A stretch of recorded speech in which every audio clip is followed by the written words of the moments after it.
Hi, I'm Kathy Rogers, and this is Rogers Wildlife Rehabilitation Center in Hutchins, Texas. And there's a very specific need for a facility like this because there's no other place in North Texas where you can take all species of birds. There's all kinds of food items. There's mealworms, which we probably go through 120,000 a week.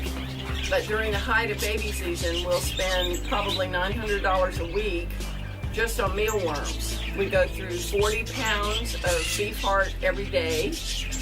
That's very expensive.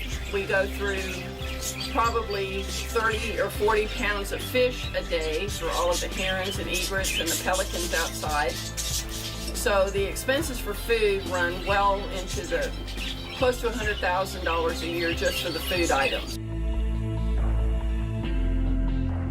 And we have volunteers come out that help us maintain the cages, build cages, feed, water, whatever help we need outside. And it's a very, something we count on a lot.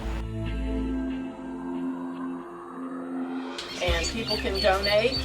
This is all nonprofit.